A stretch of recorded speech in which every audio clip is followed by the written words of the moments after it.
night, I went to the floor of the United States Senate to debate whether or not Jeff Sessions should be confirmed to be the Attorney General of the United States.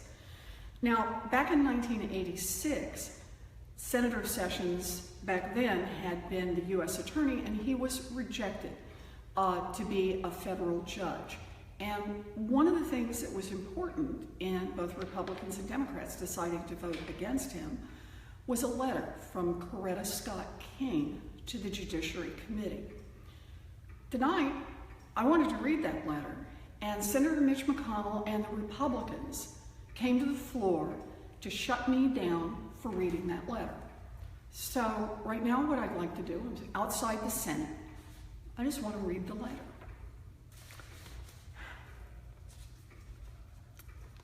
Mr. Chairman and members of the committee, this is Coretta Scott King's letter.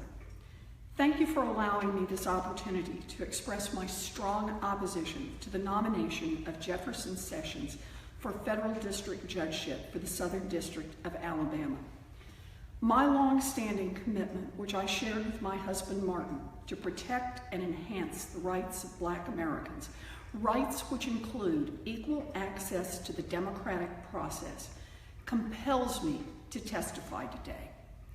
Civil rights leaders, including my husband and Albert Turner, have fought long and hard to achieve free and unfettered access to the ballot box. Mr. Sessions has used the awesome power of his office to chill the free exercise of the vote by Black citizens in the district he now seeks to serve as a federal judge. This simply cannot be allowed to happen. Mr. Sessions' conduct as a U.S. attorney, from his politically motivated voting fraud prosecutions to his indifference toward criminal violations of civil rights laws, indicates that he lacks the temperament, fairness, and judgment to be a federal judge. The Voting Rights Act was, and still is, vitally important to the future of democracy in the United States. I was privileged to join Martin and many others during the Selma to Montgomery March for Voting Rights in 1965. Martin was particularly impressed by the determination to get the franchise of Blacks in Selma and neighboring Perry County. As he wrote, certainly no community in the history of the Negro struggle has responded with the enthusiasm of Selma and her neighboring town of Marion. Where Birmingham depended largely upon students and unemployed adults to participate in nonviolent protest of the denial of the franchise, Selma has involved fully 10% of the Negro population in active demonstrations, and at least half the Negro population of Marion was arrested on one day. Martin was referring, of course, to a group that included the defendants recently prosecuted for assisting elderly and illiterate Blacks to exercise that franchise. In fact, Martin anticipated from the depth of their commitment 20 years ago that a united political organization would remain in Perry County long after the other marchers had left. This organization, the Perry County Civic League, started by Mr. Turner, Mr. Hogue, and others, as Martin predicted, continued, quote, to direct the drive for votes and other rights, close quote. In the years since the Voting Rights Act was passed, Black Americans in Marion, Selma, and elsewhere have made important strides in their struggle to participate actively in the electoral process. The number of Blacks registered to vote in key southern states has doubled since 1965. This would not have been possible without the Voting Rights Act. However, Blacks still fall far short of having equal participation in the electoral process. Particularly in the South, efforts continue to be made to deny Blacks access to the polls, even where Blacks constitute the majority of voters. It has been a long uphill struggle to keep alive the vital legislation that protects the most fundamental right to vote. A person who has exhibited so much hostility to the enforcement of those laws and thus to to the exercise of those rights by Black people should not be elevated to the federal bench. The irony of Mr. Sessions' nomination is that, if confirmed, he will be given life tenure for doing with a federal prosecution what local sheriffs accomplished 20 years ago with clubs and cattle prods. 20 years ago, when we marched from Selma to Montgomery, the fear of voting was real, as the broken bones and bloody heads in Selma and Marion bore witness. As my husband wrote at the time, quote, "It was net just a sick imagination that conjured up the vision of a public official sworn to uphold the law, who forced an inhuman march upon hundreds of Negro children, who ordered the Reverend James Bell to be chained to his sickbed, who clubbed a Negro woman registrant, and who callously inflicted repeated brutalities and indignities upon nonviolent Negroes peacefully petitioning for their constitutional right to vote." Free exercise of voting rights is so fundamental to American democracy that we cannot tolerate any form of infringement of those rights.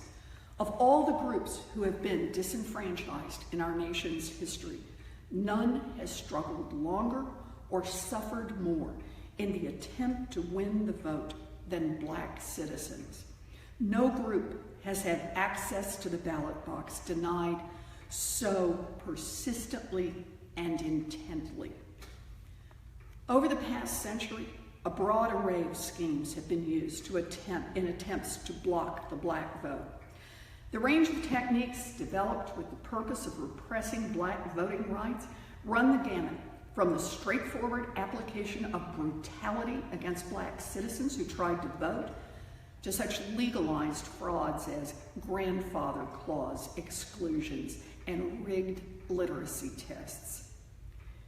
The actions taken by Mr. Sessions in regard to the 1984 voting fraud prosecutions represent just one more technique used to intimidate Black voters and thus deny them the most precious franchise.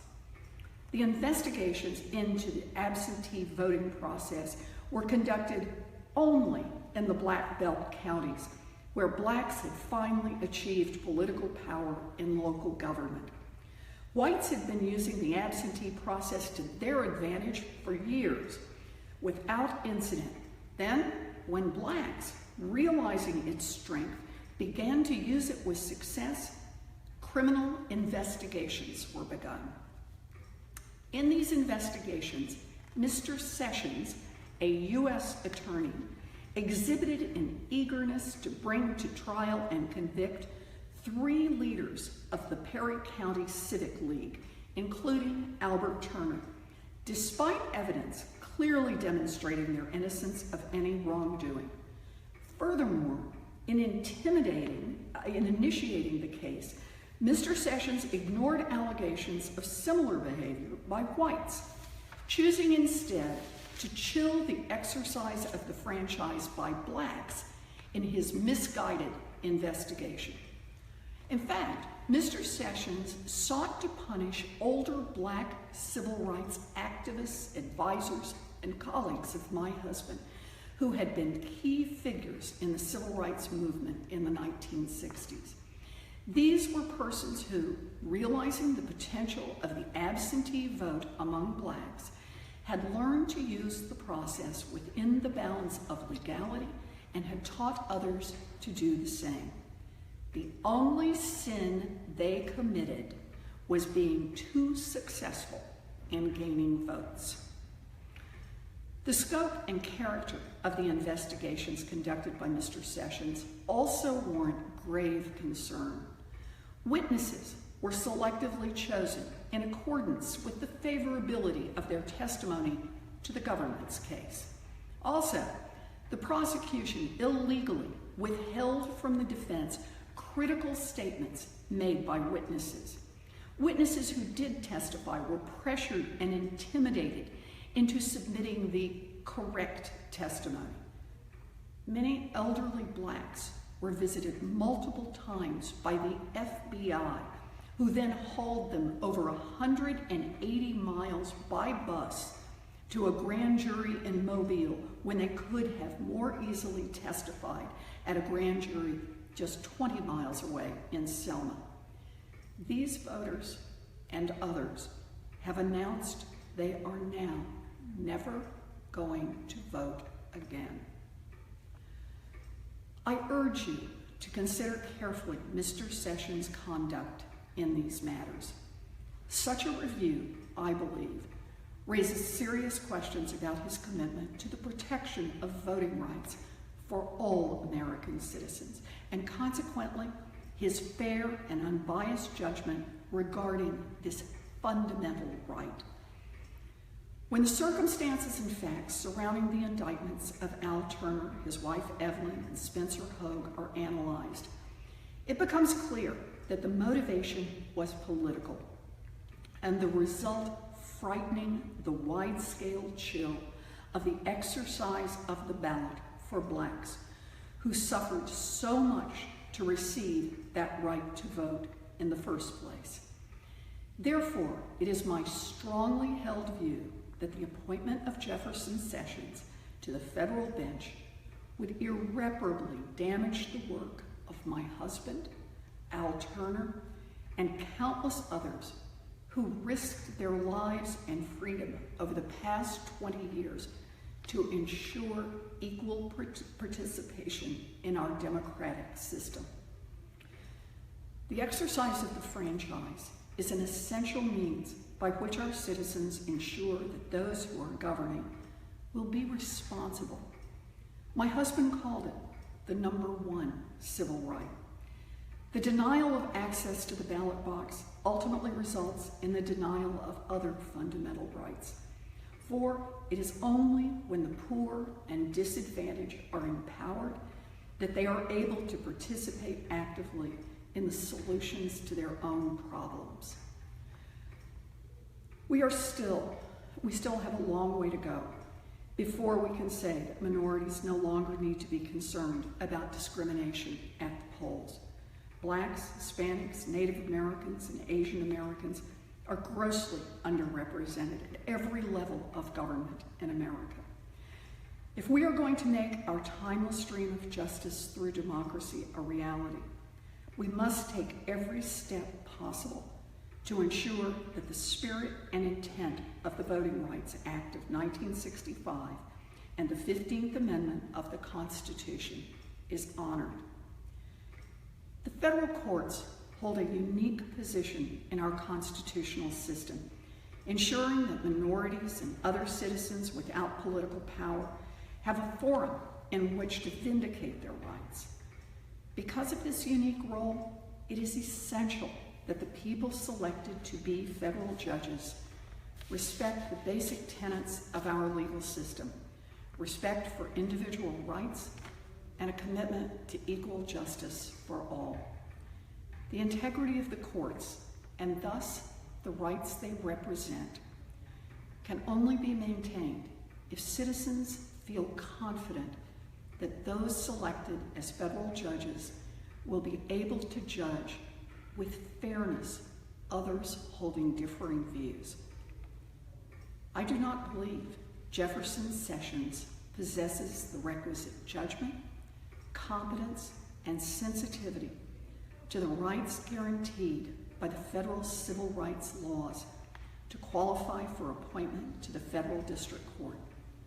Based on his record, I believe his confirmation would have a devastating effect, not only on the judicial system in Alabama, but also on the progress we have made everywhere toward fulfilling my husband's dream that he envisioned over 20 years ago. I therefore urge the Senate Judiciary Committee to deny his confirmation. I thank you for allowing me to share my views.